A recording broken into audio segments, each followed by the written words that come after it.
Mes invités ont connu dans leur vie la pire des trahisons. Ma femme est partie avec mon frère. Alors, ma petite sœur m'a trahi et elle est partie avec le père de mes enfants. C'est le ciel qui vous tombe sur la tête. Ils accordaient une confiance aveugle à leurs parents, à leurs frères, à leurs sœurs, à leurs maris. Mais un jour, elles sont ou ils sont tombés de très très haut. C'est ma sœur qui est tombée amoureuse de mon mari. Ça a fait un drame familial terrible. Venant de sa sœur, c'est la pire trahison, surtout qu'on était très très proches. Comment oublier une telle trahison? Comment se reconstruire quand on a été trahi par son premier cercle? Jamais je ne pourrais lui pardonner, jamais. Jamais, jamais, jamais. Quand on se sent trahi comme je l'ai été, je crois que le pardon est difficile. Il y a un traître dans ma famille, c'est maintenant toute une histoire.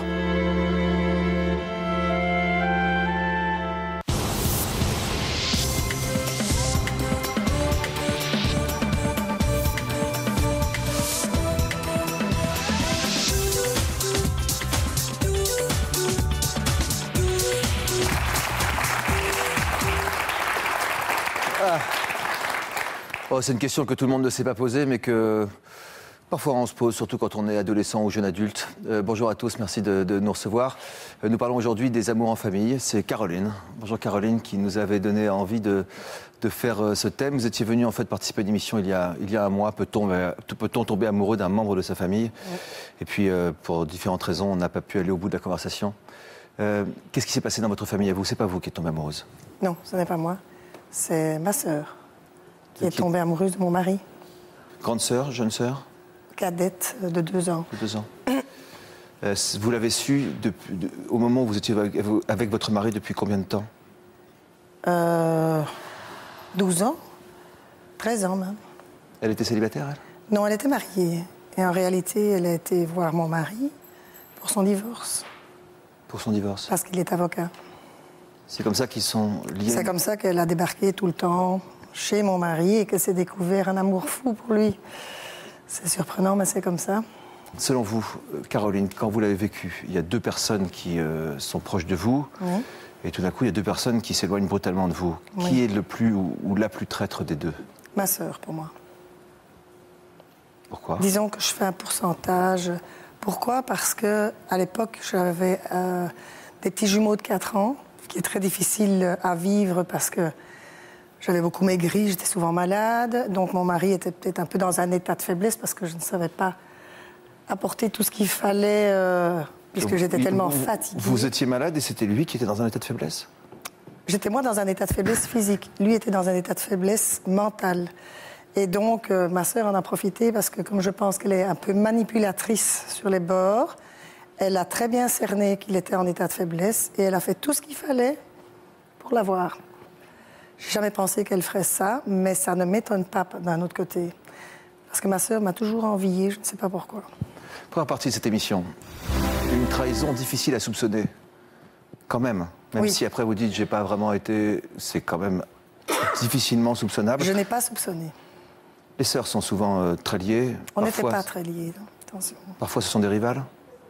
Oui, disons que moi j'en avais peur de ma sœur. Parce qu'elle était gâtée et j'avais peur qu'elle soit avec moi, de sortir avec elle, parce qu'elle attirait tout vers elle. J'avais jamais rien. Elle a eu ma mère comme ça aussi.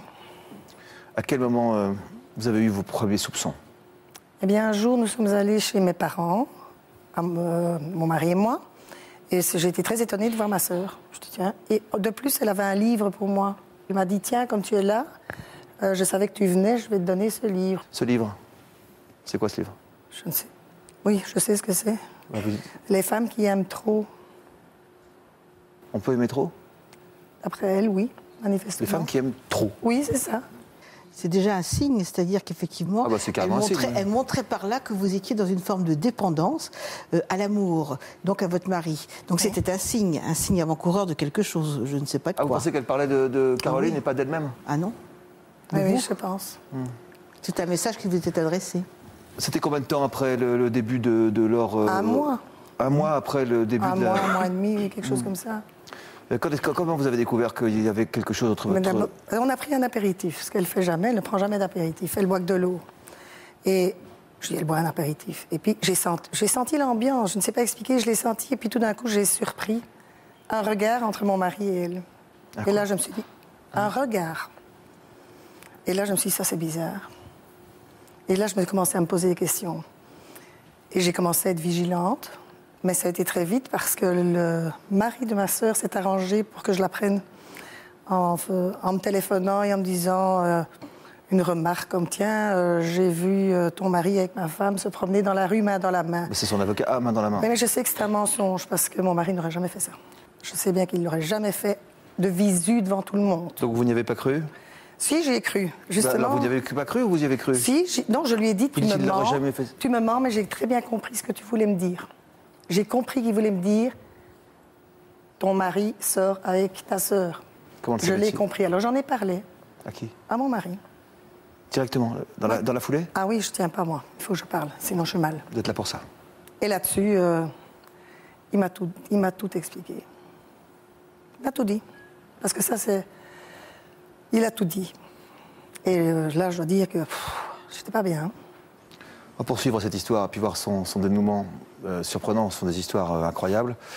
Il y avait de la rivalité, pas de complicité, mais c'était pas la haine non plus. Non, quoi. c'était pas la haine. Je vous demande d'accueillir Thierry maintenant. Bonjour Thierry. Nous comprendrons un peu plus tard pourquoi vous êtes installé face à Caroline. Peut-être parlez-nous d'abord de ce point commun que vous avez avec Caroline. Ah ben, mon histoire ressemble un peu à celle de Caroline, mais à l'inverse, c'est que ma femme est partie avec mon frère. Donc ça revient quoi. Combien de temps après votre mariage? C'était 12 ans vous Caroline, hein? 86, 99, ça fait 13 ans. Moi j'avais 6 ans de mariage et 4 ans de vie commune, donc 10 ans. Grand frère, petit frère, jeune frère? Un frère plus âgé.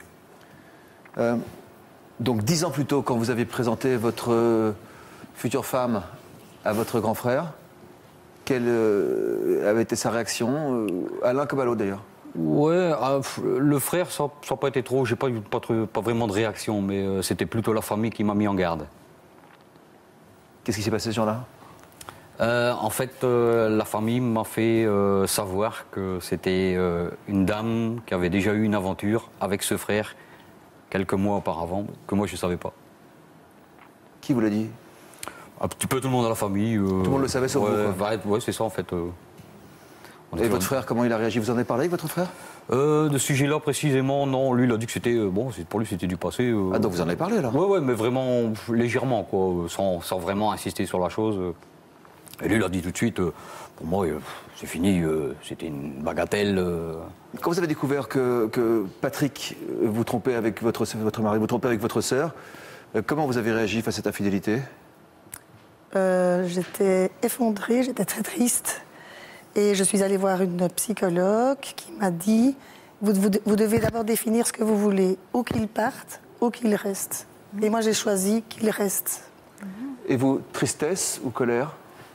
Ah, c'est la tristesse, c'est le monde qui s'écroule, c'est la catastrophe. Oui. Vous avez choisi quoi? Qu'il reste. C'est pour la famille. Et puis, pour moi, c'était l'homme de ma vie. C'était ma vie. Je pensais finir mes jours avec lui. Il a dit qu'il était amoureux? Il a dit qu'il était lié? Non, il ne m'a jamais dit à cette époque-là qu'il était amoureux. Ça, il ne me l'a pas dit. Comment c'est possible? Mais qu'il ne savait pas s'empêcher de l'avoir. Qu'il y avait quelque chose qui faisait que... Il parlait de choses avec...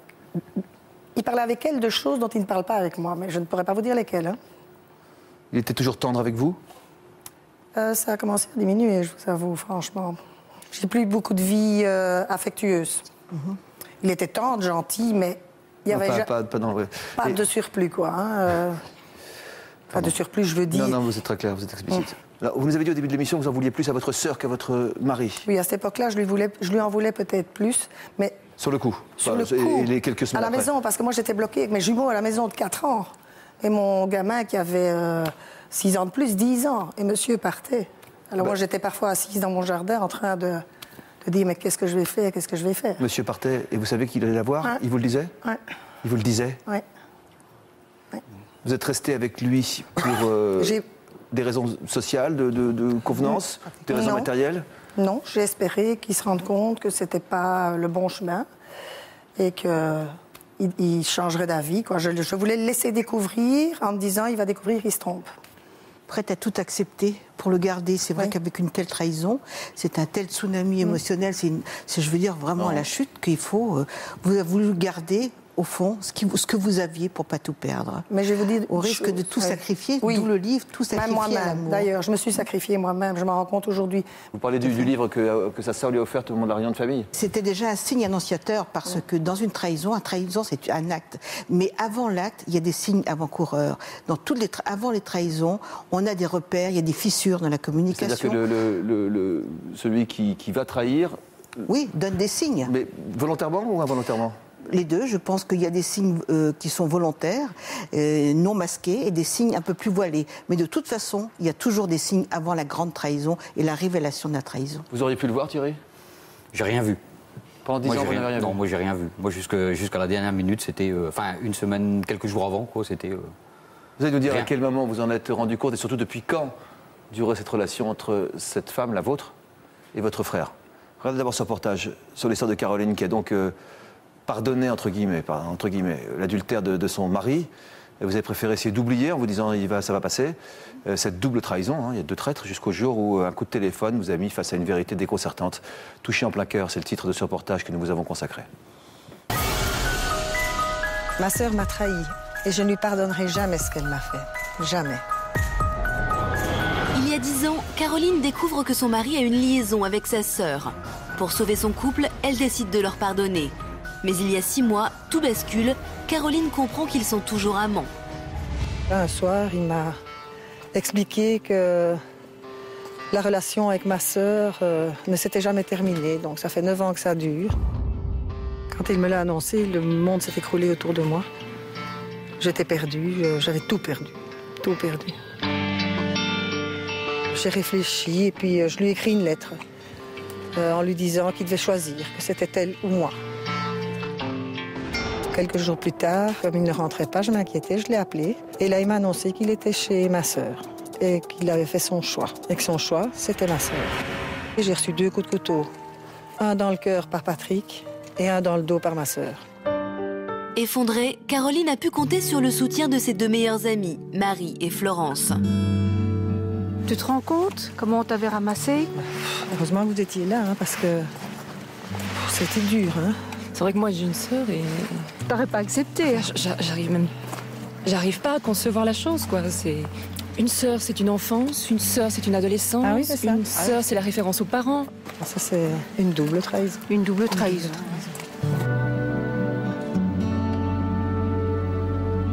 Cette histoire ne touche pas seulement Caroline. Ses enfants, Aurélie et Édouard, subissent tous les jours les conséquences de cette trahison. Je sais que tu n'es pas du tout d'accord avec moi, mais moi, j'ai plus envie de voir ma tante parce que j'ai l'impression de trahir maman en faisant ça. Comment t'arrives à être normale avec elle, quoi? Je suis pas spécialement normale, je réponds juste à ses questions, je lui adresse pas spécialement la parole, j'engage pas le sujet avec elle. Mais j'ai l'impression que tu n'acceptes qu'une partie de papa, parce que papa, ce qu'il veut, c'est être avec la sœur de maman. Ce qu'il m'a dit, c'est que si tu m'acceptes moi, tu dois accepter ma nouvelle femme, donc la sœur de maman. Bon, mais écoutez, les enfants, de toute façon, vous faites comme vous voulez. Vous ne la voyez pas, vous ne les voyez pas. Tu la vois. Tout ce que je sais, c'est que moi, je ne veux plus en entendre parler. J'ai fait une croix sur ma sœur. Caroline ne comprendra jamais le choix de sa sœur. Pourquoi est-ce qu'elle a fait ça? Pourquoi est-ce que ma sœur m'a fait ça? Je lui ai dit un jour, si jamais j'aurais dû être amoureuse de ton mari, j'aurais tout fait pour ne pas le voir, pour ne pas l'aimer. Jamais je ne pourrais lui pardonner, jamais. Jamais, jamais, jamais. D'ailleurs, on va refermer ce carton. Voilà, l'histoire est finie et enterrée.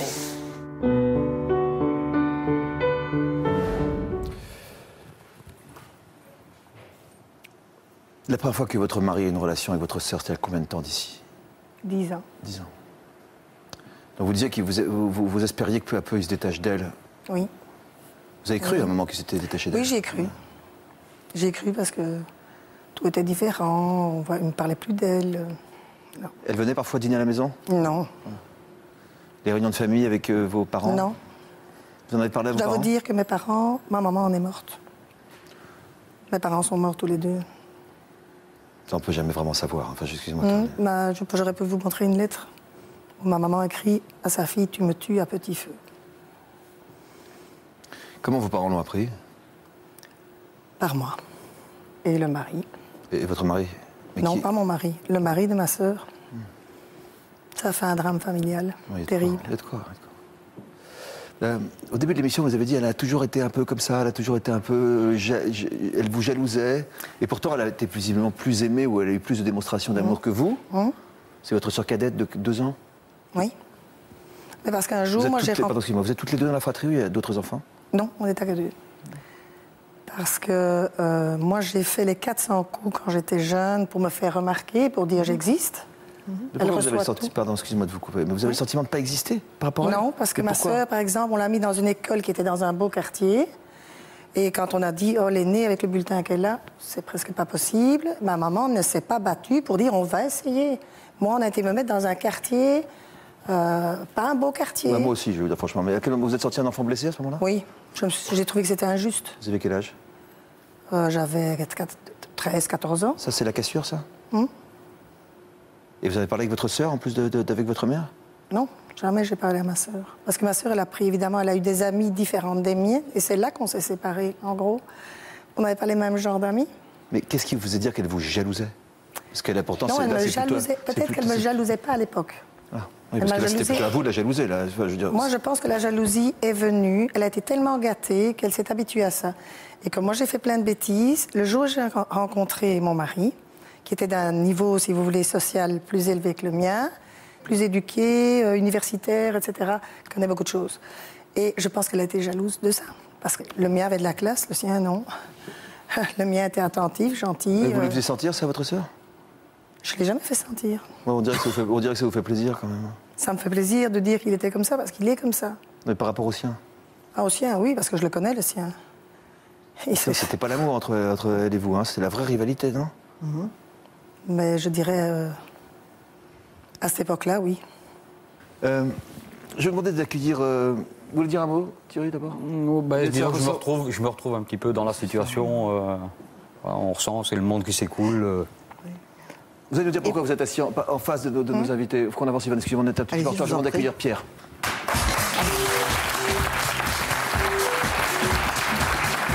Bonjour, Thierry. C'est le poigne.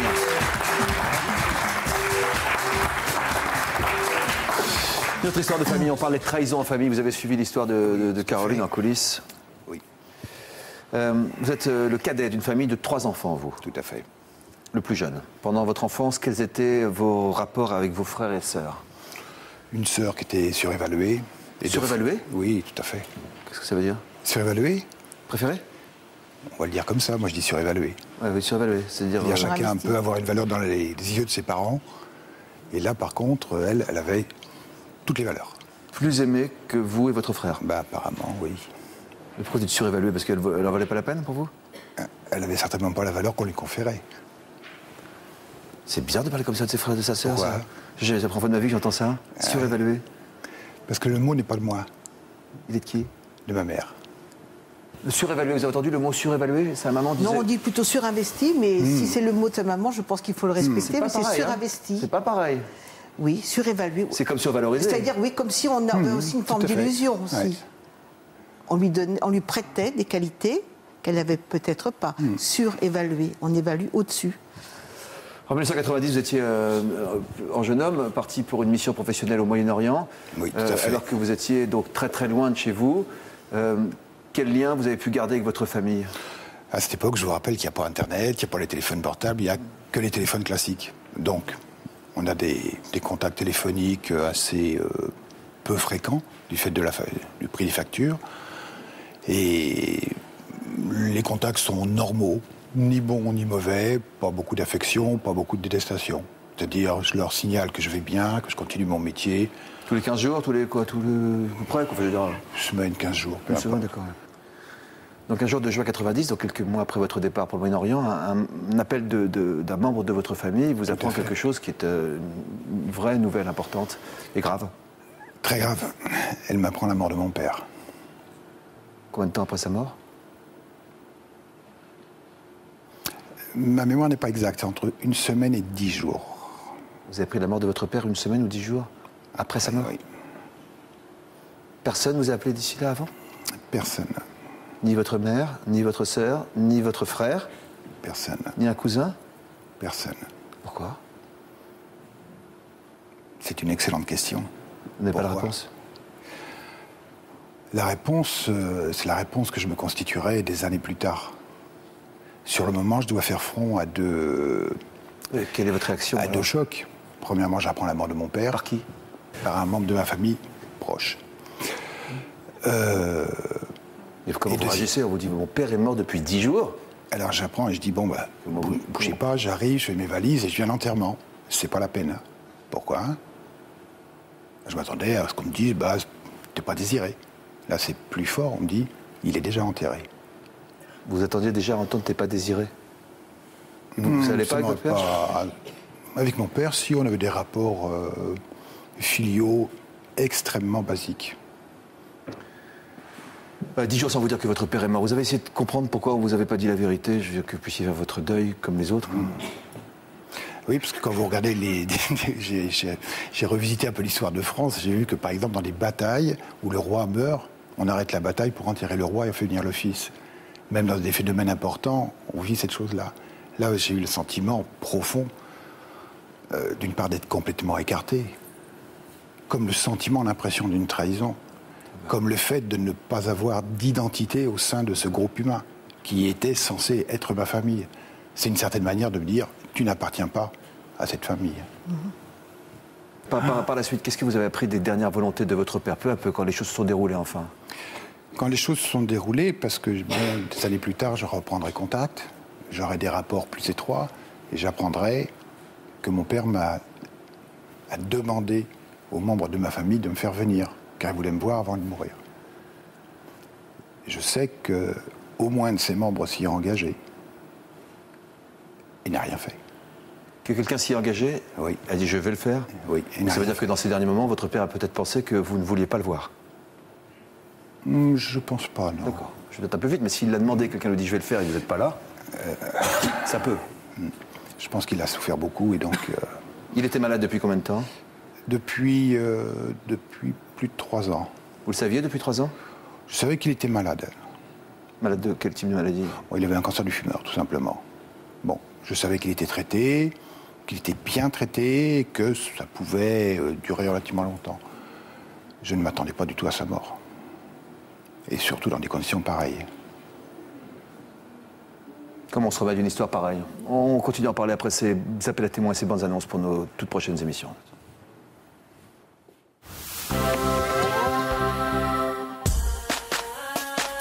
Vous avez pesé jusqu'à combien? 147 kilos exactement. Mais à quel prix? 100 kilos de différence?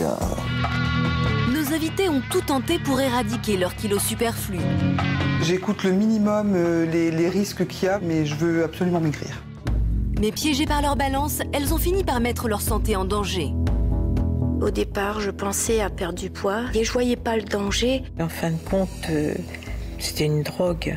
Comment se sont-elles laissées entraîner dans l'engrenage infernal des régimes? Jusqu'où sont-elles allées pour perdre du poids? J'ai fait une attaque cérébrale parce que j'étais devenue anorexique. Au bout d'un moment, il y a le corps qui craque quand même. Les jambes qui tremblent, aucune ressource. Juste avant le mariage, je me suis fait vomir. Je commence à saigner de la gorge. Maigrir, oui, mais à quel prix? C'est bientôt dans toute une histoire. Moi, je fais partie des gens qui ont eu de la chance, qui ont eu des signes et qui ont arrêté à temps. Il y en a d'autres qui sont morts.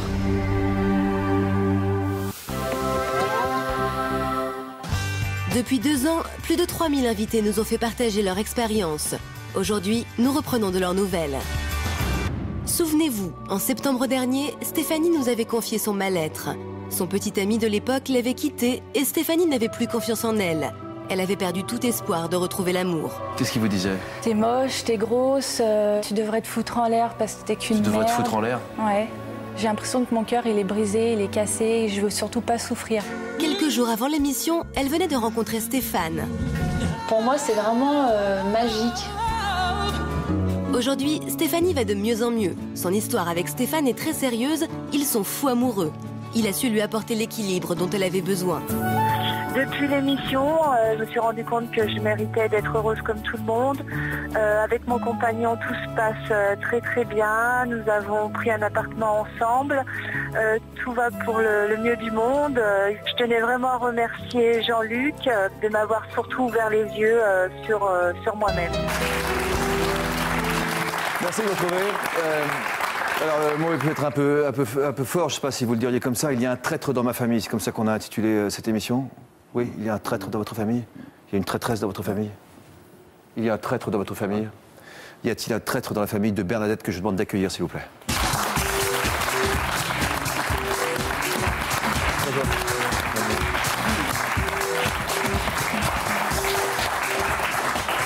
Alors souvent, on s'en rend compte après, évidemment, il faut que quelqu'un ait trahi pour qu'on voit un traître. Ou alors on le ressent depuis longtemps, mais on ne se dit pas, cette personne peut aller jusque-là, par exemple, dans votre cas, Caroline. On va parler de votre mari et de vos enfants. Votre mari est décédé il y a un peu moins de 20 ans, subitement d'un infarctus. Vous avez 5 enfants avec lui? 5 enfants.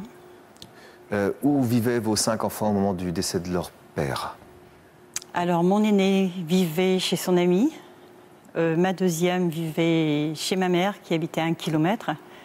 Et étant donné que ma mère était veuve, pour ne pas la laisser toute seule, ma fille était avec elle. Donc il y avait combien d'enfants avec vous?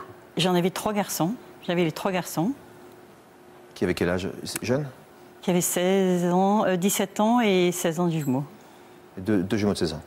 Oui, j'en ai eu 5 en 4 ans et demi. Ça a dû être très dur pour eux, très dur pour vous. 5 enfants, enfin 3 en tout cas à la maison qu'il faut assumer au quotidien.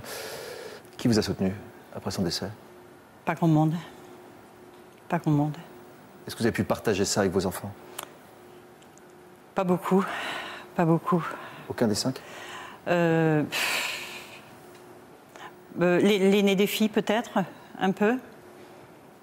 Et les 3 garçons? Et puis mon dernier, un des derniers, oui, qui a toujours été très proche. Et les autres préféraient sortir, aller voir les copains. La suite de... Et ma mère m'a soutenue aussi, hein. Elle était très très proche, oui. La suite de cette histoire avec quelques photos de famille que vous nous avez apportées pour mieux comprendre. En 1991, Bernadette perd son mari. 2 ans plus tard, sa mère décède à son tour. Un drame pour toute la famille. Dès lors, 4 de ses 5 enfants se montrent distants. Pendant 7 ans, elle n'aura plus de nouvelles d'eux, jusqu'au jour où elle reçoit un courrier étonnant. C'était la maison du bonheur, jusque-là? Ouais, ça se voit. Vous avez des bonnes relations avec vos enfants, jusque-là? Jusque-là... Affectueuse? Oui, enfin complice, oui. Surtout avec mon aîné. Fille? Oui, mon aîné fille. Et vos 3 garçons? Les mamans avec les garçons? Mon dernier, oui. Et votre dernier? Un des jumeaux, oui. Ouais. Ah, vous dites votre dernier en parlant d'un des jumeaux? C'est-à-dire que les 2 autres, ils commençaient à sortir, voir les copains. Non, mais 18 et 2 x 16? 17. Et 2 x 16? 17 et 2 x 16. Et vous dites mon dernier en parlant d'un des 2 jumeaux? Parce que j'ai vécu le pire avec l'autre. Quel courrier que vous avez reçu donc après 7 ans de silence? Pas de nouvelles de qui? Les 4. Les 4 plus grands? Oui. Si j'ose dire, parce qu'il y a 2 jumeaux? Oui. Ont complètement coupé le lien avec vous? Complètement. Pourquoi? J'aimerais bien le savoir un jour. Il n'y a pas une raison à ça? Une explication? Aucune. Aucune explication? Aucune. Que pendant 7 ans, vos 4 plus grands vous donnent pas de nouvelles? Aucune, parce que ma deuxième, qui n'était plus là, entre-temps, elle avait eu... elle s'était mariée, sans me prévenir. Bernadette, c'est quand même bizarre, c'est rare ça. Oui, un bébé, une petite fille de 10 ans et un garçon de 7 ans que je ne connais pas. Donc 4 enfants qui coupent directement avec vous, et puis 7 ans après, vous recevez une lettre qui vous dit quoi? Une assignation dans la boîte aux lettres en rentrant le soir. Enfin, l'avis de passage d'huissier. Donc quand j'ai retiré ça, je me dis c'est quoi? Et le lendemain matin, je me suis rendue à la mairie, retirer le courrier. Et là, alors après, c'est le ciel qui vous tombe sur la tête. Alors, visite chez le notaire pour demander des renseignements. Il réclamait la vente. La vente de votre... L'assignation, il m'a assigné au tribunal. La vente de la maison? La vente de la maison. Assigné au tribunal par les Pour avoir leur part d'héritage? Pour avoir de l'argent. Vous habitiez dans cette maison encore? J'habitais dans la maison, ils voulaient me voir à la rue. C'est légal? Oui. La loi était pour eux, en fait, parce qu'on n'avait pas fait de donation au dernier vivant. Donc 4 enfants contre un enfant et sa mère. Oui. Est-ce que votre maison a été mise en vente? Oui, par adjudication. Aux enchères? Aux enchères, à la bougie. Ils avaient fixé une somme au départ. Quand ils ont su que leur frère voulait la reprendre, ils ont augmenté. Ils ont réclamé une indemnité de... Ils ont augmenté, ils ont demandé plus d'argent? Ils ont demandé plus, ils ont augmenté de 40 000 euros. 40 000 euros. Et pourquoi? Parce qu'ils ont su que leur frère voulait l'arracher pour que je reste dedans. Et le pire, c'est qu'ils m'ont demandé une indemnité d'occupation. Ils étaient pour le temps passé depuis? Pour le temps passé, ils sont revenus 5 ans en arrière, après la date de l'assignation. Sur 7 ans, ils m'ont retiré un loyer de... Je ne me souviens plus. Ben, j'ai 300... J'ai du mal avec les euros. C'est pas grave. On a tous du mal. Avec les euros, moi aussi, je suis obligé de passer par les francs. Ouais. Vous étiez dans la salle le jour de la vente aux enchères? Oui. Qui d'autre de votre famille? Mon fils. Et les 4 autres? Et là, il y a une qui était en vacances. J'ai permis de m'envoyer une carte de ses vacances. Vous avez une carte de ses vacances? Une carte de vacances en me disant qu'elle passait de bonnes vacances. Passer les bornes, il n'y a plus de limite? Et le lendemain, elle m'amène un SMS en me disant qu'elle était contente que son frère ait pu l'avoir pour que je puisse rester dedans. C'est gentil, ça. Ah oui, c'est très gentil, ouais. Donc à qui la maison a été vendue finalement? À votre... À un de mes enfants, oui. Voilà. Au plus jeune, voilà. comme vous dites, oui. Au plus jeune des jumeaux. Oui. Excusez-moi, ça me fait sourire, il n'y a pas de quoi rigoler du tout. Qui a donc surenchéri? Oui. Et qui a acheté la maison? Dans quel but, on va le voir. D'abord, un mot d'Yvonne, qui est notre psychologue, notamment spécialisée des questions de famille. C'est difficile à comprendre, toutes les histoires de famille sont tellement compliquées. Mais on voit on voit que dans la trahison familiale, d'une part, c'est effectivement terrifiant parce qu'on trahit une confiance, étant donné qu'en famille, normalement, c'est l'amour aveugle. Et les trahisons, pourquoi en famille? Parce que c'est le lieu où il y a des rivalités, des problèmes de place, des rivalités aussi inconscientes, de l'impression d'être mal aimé ou peu aimé, l'impression de ne pas avoir existé, pas avoir la bonne place. Et à un moment donné, tout ça remonte, il y a des règlements de compte. Donc des dettes inconscientes se mettent à jour et se passent parfois par de l'argent. On fait payer à l'autre quelque chose. Ça veut dire que quelqu'un a eu l'impression d'avoir été lésé, en l'occurrence 4 enfants sur 5, d'avoir reçu moins d'amour que le petit dernier, comme dirait Bernadette, vous pensez? Oui, alors que j'étais mère avant d'être épouse, avant d'être femme. Je dis, mes enfants, pour moi, passaient avant tout. J'ai eu des témoignages avec les instits à l'école, avec des gens dans la rue. Vous savez, quand on a 4 enfants, il suffit d'une personne qui se sent lésée, d'un enfant qui se sent lésé, pour qu'il crée une coalition avec d'autres enfants. Et là, il y a effectivement un nœud terrifiant. Et tout ça, c'est contre vous et on demande un rachat, on demande de l'argent, on demande à ce que vous payiez quelque chose. Racheter votre faute, supposée. C'est bizarre, deux jumeaux qui se tombent pas d'accord pour... Oui, mais madame, Bernadette, vous dites très bien, j'ai ma fille aînée et toujours mon dernier. Et c'est vrai que les 3 autres, quelque part, Jean-Luc a beau vous poser les questions, et il y a comme un espace, c'est vrai que vous avez été trahi par eux, mais on entend toujours dans votre discours, ma fille aînée et mon dernier. Et pourtant, c'était 2 jumeaux, le dernier. Et 2 jumeaux. Oui. Enfin, il y a quelques secondes près, quoi. Oui, 5 minutes. Vous l'avez toujours dit que c'était le petit dernier, toujours? Depuis qu'il est petit? Non, c'était les jumeaux quand ils étaient petits. Et c'est devenu le petit dernier à quel moment? Le petit dernier, à quel moment? C'est celui qui a toujours été... Il a été beaucoup plus proche de moi. Voilà. Après la mort de mon mari, il m'a soutenue. Je me suis sentie beaucoup plus soutenue avec lui. C'est bizarre de dire le petit dernier, vous êtes d'accord avec moi, non? Oui, même s'il arrive maintenant à un certain âge, je sais pas. On peut passer avec l'histoire de Thierry. Oui, bon, si je parle peut-être un peu de ma fille aînée, c'est parce qu'on a été tellement complices toutes les deux. Et puis quand je vois un petit peu le retour que j'ai maintenant avec elle... Et alors dans les trahisons familiales... C'est elle la carte postale et le SMS? Oui. C'est très intéressant dans les trahisons familiales, c'est bien souvent avec la personne avec qui on a eu le plus de rapports, le plus de complicité, et le rapport le fusionnel le plus important que les trahisons ont lieu. Pourquoi? Oui, parce que depuis elle s'est mariée, je l'ai appris par le journal et par les gens dans la rue. Elle vient d'avoir un bébé, là, dernièrement. Je viens d'apprendre par le journal et par une personne dans la rue. J'aime autant vous dire que ça fait mal. Pourquoi? Parce que dans la fusion, c'est plus d'une part qui est qui, mais ça, c'est effectivement de la théorie. Mais souvent, dans la fusion, on fait une confiance aveugle. Et comme on donne beaucoup, on est toute ouverte dans la confiance. Oui. Et bien l'autre vient prendre, parce que vous donnez la possibilité de tout prendre. Donc, les personnes qui sont souvent trahies, en famille, sont des personnes qui sont généreuses, qui ont besoin d'amour, qui cherchent des miettes d'amour et qui, pour avoir des miettes d'amour, donnent tout. Oui, c'est vrai. Et on ne voit pas que l'autre était là pour trop près ou pour des mauvaises raisons. On n'arrive pas à voir que l'autre n'était peut-être pas là pour des bonnes raisons. Pardon. On ne va pas charger ceux qui ne sont pas là aujourd'hui sur le plateau. Voilà, chacun donne sa version de l'histoire. On était avec Thierry en train de parler d'une histoire assez triste, quoi, surtout triste. Thierry, à quel moment vous avez commencé à soupçonner que votre frère avait une relation avec votre femme, ou peut-être que vous dites dans l'autre sens? À qui vous en avez voulu le plus la première fois, quand vous l'avez appris? Je pense les deux. Les deux, vous? Ouais, les deux. À quel moment vous vous êtes dit il se passe quelque chose entre les deux? Moi, personnellement, jamais. Mais on m'a mis sur le... On m'a aiguillé un petit peu. Quelqu'un de proche de vous? Quelques jours avant. Quelqu'un de proche de vous? Proche de moi, une amie de moi. Pas la famille? Non, une amie. Et elle m'a dit, t'as rien remarqué de quelque chose de changé ou quelque chose de spécial? Et moi, pour moi, il n'y avait rien de changé, il n'y avait rien de... J'ai rien vu venir. Donc bien sûr, là-dessus, j'ai rien appris de nouveau. Et ça a commencé à... Vous avez commencé à quoi? À se poser des questions. À regarder les choses différemment?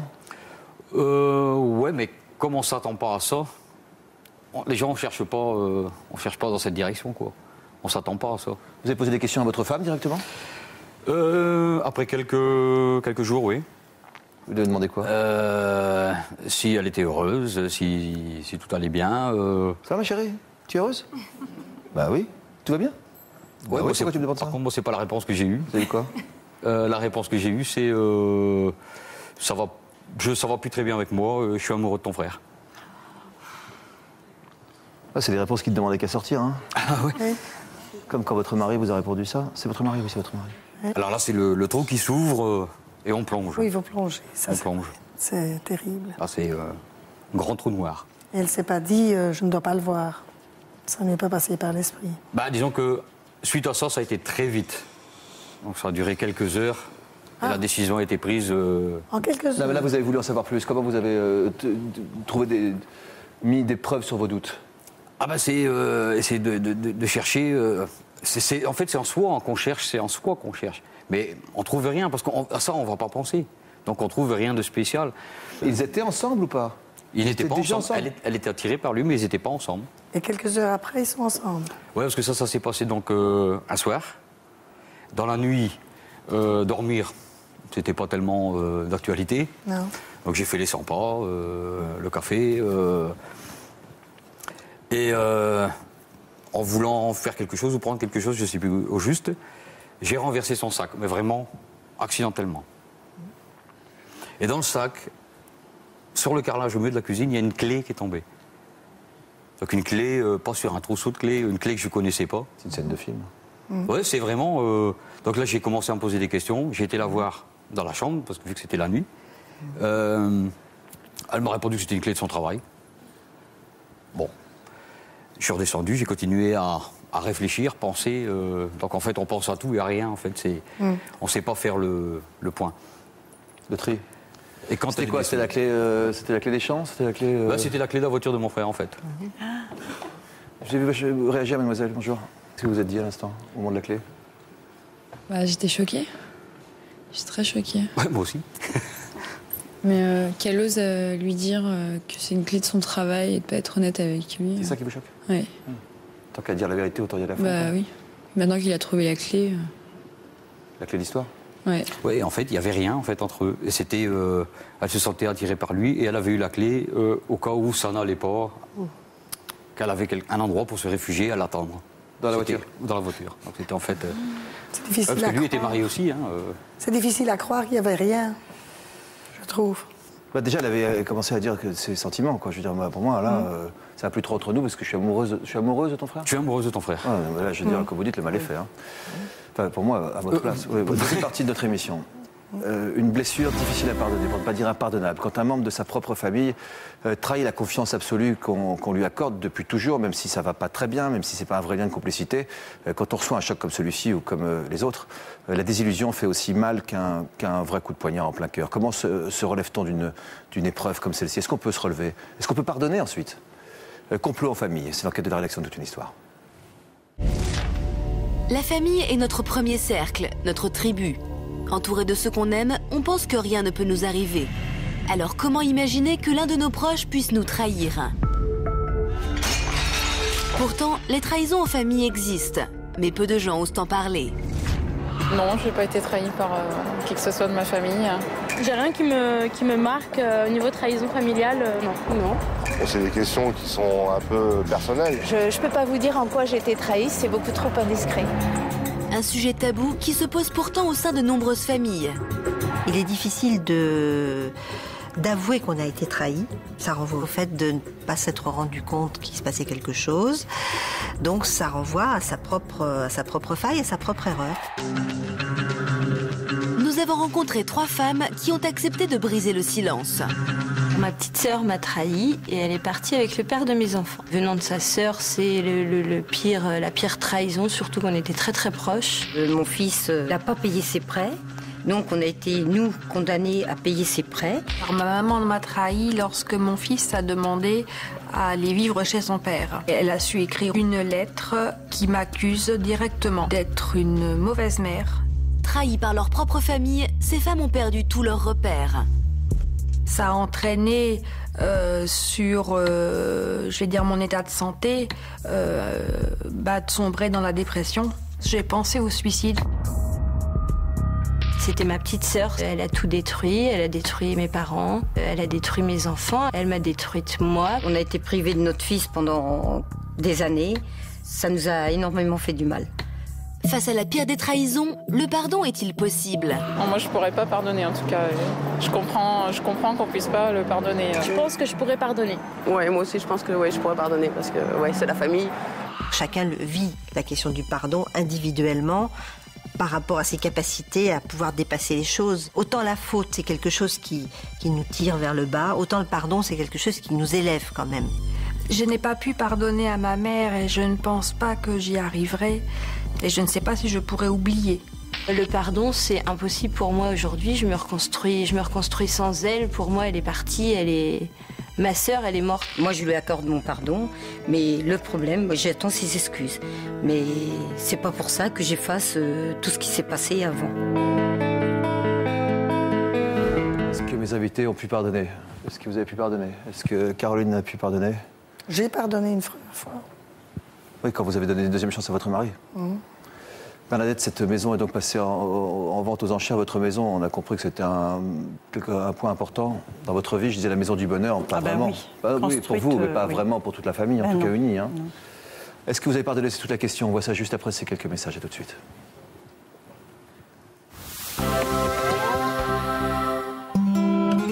Nos invités ne croyaient plus en l'amour. C'était vraiment fini. Tout était fini. Ils pensaient que leur handicap les condamnait à la solitude.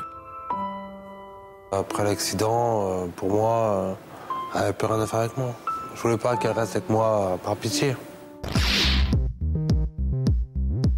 Certains ont fait de leur handicap un atout de séduction. À chaque fois que tu sors en boîte, t'as toujours des fans derrière toi. La classe, on l'a ou on l'a pas. Ont-ils trouvé le grand amour? Réponse bientôt dans toute une histoire. Votre conjoint est parti, mais vous espérez toujours qu'il revienne. Vous vivez dans l'obsession de votre ex, vous faites tout pour le reconquérir. Vous espérez son retour depuis des années et vous n'avez jamais pu refaire votre vie. Vous ne comprenez pas que l'on s'accroche autant au passé. Vous avez longtemps harcelé votre ex pour qu'il revienne, mais aujourd'hui, vous avez enfin tourné la page. Pour nous raconter votre histoire, contactez-nous au 0820 16 30 15 ou connectez-vous sur le site de l'émission. Merci de nous retrouver. Ça va pas très bien dans toutes les familles, ça va bien dans beaucoup de familles heureusement, mais ça va pas très bien dans toutes les familles. Il y a des rivalités, il y a des petits trucs qui coincent, il y a des choses qu'on a du mal à avaler, à laisser passer en tout cas. Mais là on parle de pire, on parle d'une trahison effective, pas de quelque chose de supposé. Il y a un traître dans ma famille, c'est le thème de toute une histoire aujourd'hui, avec des invités qui ont été trahis par leur premier cercle. Ça veut dire soit les enfants, soit les frères et sœurs, soit les parents. On était avec Bernadette donc, qui a appris par lettre recommandée que 4 de ses enfants sur 5 souhaitaient que la maison dans laquelle elle habitait après la mort subite et très jeune de son mari à 46 ans. 46 ans d'un infarctus. Et des enfants qui habitent tout près de vous. Vous les croisez, vous les voyez? Oui, quelquefois dans la rue, dans les magasins. Vous parlez? Non.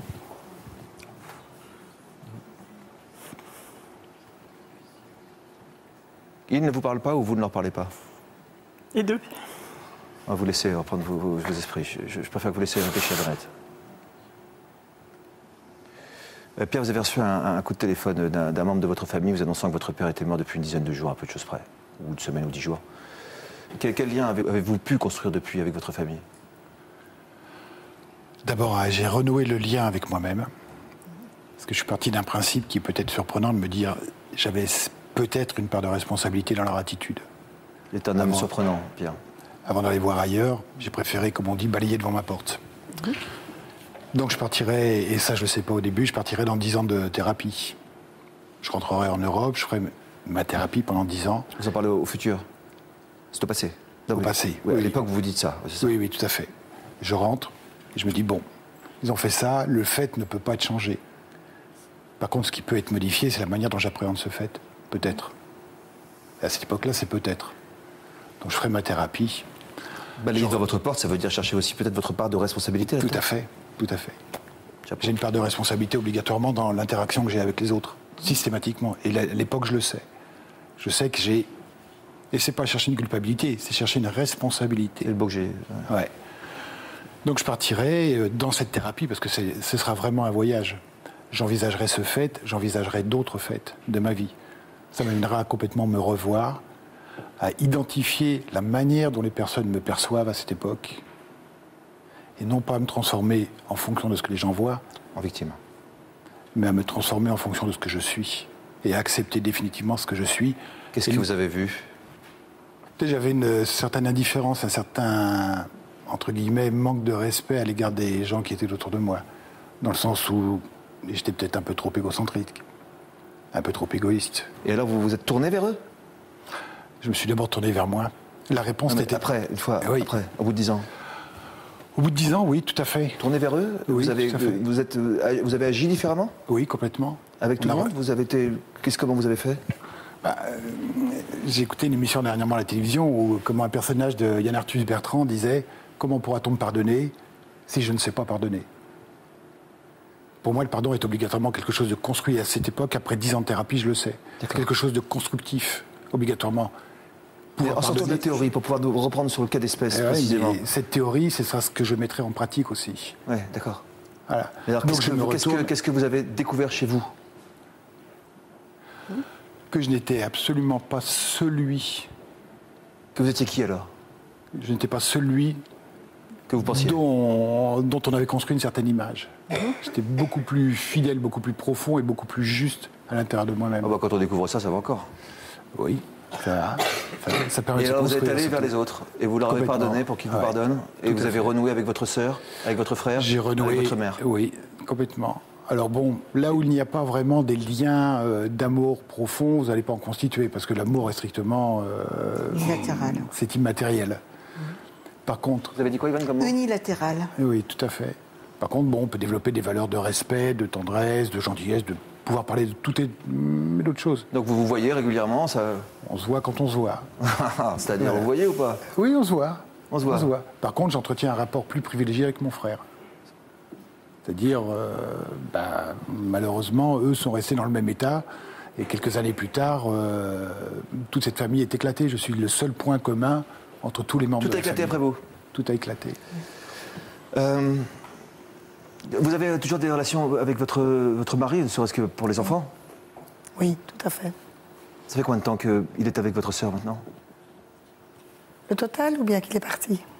Alors qu'il est parti? 4 mois. 4 mois seulement? 4 mois, oui. Comment ça se passe, autant que vous le sachiez? Entre eux? Entre eux? Bon, il y a des hauts débats, mais bon, je ne crois pas que ce soit une union... Qu'est-ce que c'est que ce petit air que vous avez, Caroline? Qui tiendra. Mais oui, parce que je suis certaine. Parce que c'est une manipulatrice. Ouais, c'est 2 manipulateurs ensemble. Ah ben voilà. Ça pètera un jour. Allez. Ouais. Vous pardonnez? Non. J'ai pardonné une fois, pas 2. Bernadette, vous pardonnez?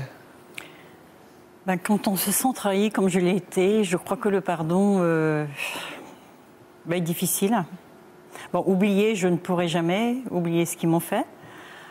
Pardonner, j'espère un jour, parce que je pense qu'ils ne sont pas non plus bien dans leur peau.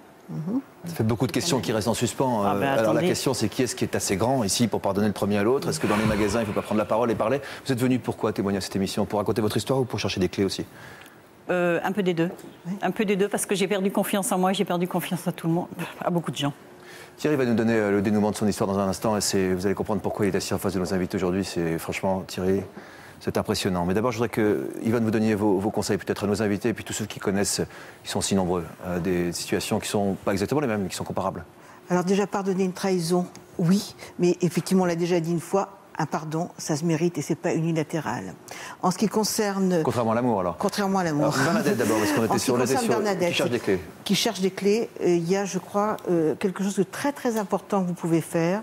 Ne pas demander de l'amour, mais offrir votre amour. Quand on n'a plus confiance en soi, on ne peut pas donner véritablement de l'amour. Mais soyez accueillante, mais pas trop ouverte. Soyez accueillante, ne demandez rien. Vous dites, vous cherchez un peu des clés. Oui, vous avez trouvé la clé dans la cuisine, ça n'a rien à voir. Mais bon, peut-être que... Quant à Pierre, pardon, je vous ai coupé. Tout le monde se coupe, on va y arrêter de prendre des précautions. Allez, Yvonne, prenez le pouvoir. Alors, Pierre, un conseil très très judicieux, vous avez fait une thérapie. Néanmoins, avez-vous compris que si vous aviez été mis à l'écart de votre famille, c'est quelque part vous aviez quelque chose de différent. Et quelque chose de différent parce que vous aviez une forme de clairvoyance et vous étiez aussi une forme de colonne vertébrale dans cette famille. Ça, c'est assez hallucinant quand même. Celui qui a été mis de côté se retrouve à être aujourd'hui la colonne vertébrale et la seule personne que tout le monde voit séparément. Donc c'était... Vous pensiez découvrir je ne vais pas dire le diable et le bon Dieu, mais vous pensiez découvrir la côté sombre. En fait, vous avez découvert que tout allait très bien. Dans votre comportement à vous, Pierre. Tout à fait. Quant à Caroline, je crois qu'il faut qu'elle refasse confiance et qu'elle se mette un petit peu en colère. Caroline, elle est comme ça. Caroline, elle est comme ça. Elle fait, de toute façon, ça ne tiendra pas. Ça ne tiendra pas. Vous le souhaitez? Vous le souhaitez? Que ça ne tienne pas? Et vous savez... Écoutez, honnêtement... Honnêtement, ouais. Je ne vais plus jamais revivre avec mon mari. Oui. Ça, c'est exact. Mais je tiens à le voir pour mes enfants, etc. Je veux que ma sœur soit punie. Que ma sœur soit punie. Au plus profond de moi-même, c'est pas, je ne ferai jamais rien contre elle. Jamais, ça viendra tout seul. On va finir avec vous, Thierry. Votre femme est partie avec votre frère, qui lui-même a laissé tomber sa femme, mais ils ont vécu ensemble. Ouais. Pendant combien de temps? Au total, ils ont vécu 10 ans ensemble. Vous, au bout de quelques mois, quelques semaines, vous êtes tombé amoureux de quelqu'un? Oui. J'aime bien quand vous y êtes comme ça. Ouais. Et ça s'est bien passé. Et ça se passe bien. Et ça se passe très bien. Depuis 10 ans. Non, 13 ans demain. 13 ans demain. Depuis 13 ans. Donc votre frère et votre ex-femme sont séparés? Eux sont séparés, oui. Qu'est-ce que vous avez fait vis-à-vis de votre frère? Quand j'ai appris, donc je ne l'ai pas appris directement, je l'ai appris par la famille, que ça n'allait plus très bien envers eux. Écoutez ça. Et donc je sentais que ça n'allait plus durer longtemps avant qu'ils se séparent. Et j'ai envoyé un texto à mon frère en disant si jamais tu as besoin de moi, je suis là, la porte est ouverte. Il a répondu? Non. Mais une demi-heure après, il était à la porte. Attends. Et alors? Attendez. Et alors? Quand vous avez ouvert la porte? Ah, c'est plus les mêmes yeux, là, il y a des larmes, là. C'est des larmes de bonheur. C'est des larmes de bonheur. De toute façon, pour moi, c'est... le premier geste qu'il y a eu à la porte, c'est je lui ai tendu la main et je lui ai dit merci. Merci. Merci. Donc lui, c'était la même réaction qu'il m'a montré, en fait. Et oui, en fait, parce que si ça ne m'était pas arrivé, j'aurais pas eu la chance de rencontrer Anita. Voilà. C'est vous, alors, Madame Bonheur? Et de vivre 13 ans de bonheur que je vis actuellement. Si ça ne m'était pas arrivé...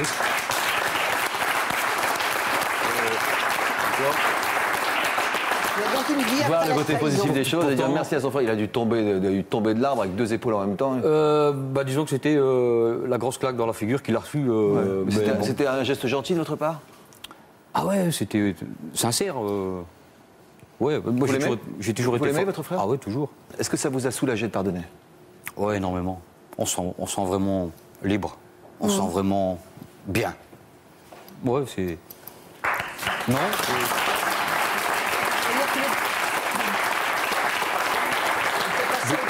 Vous conseillez toujours de pardonner, Yvonne? Non, pas toujours, mais le pardon... Yvonne, non, pas toujours. Dans quel cas vous... Je crois que le pardon, c'est s'offrir la possibilité de passer à autre chose. Dans quel cas vous ne conseillez pas de pardonner? Quand la blessure est trop profonde et tant qu'on n'a pas réussi à identifier pourquoi on a été trahi. Je termine cette émission en citant Alfred de Musset, qui meurt à 47 ans d'alcoolisme et de solitude, qui écrivait dans un recueil de poésie « Épargne-toi le tourment de la haine, à défaut du pardon, laisse venir l'oubli. » Laisse venir, ça peut prendre du temps. Merci, à demain.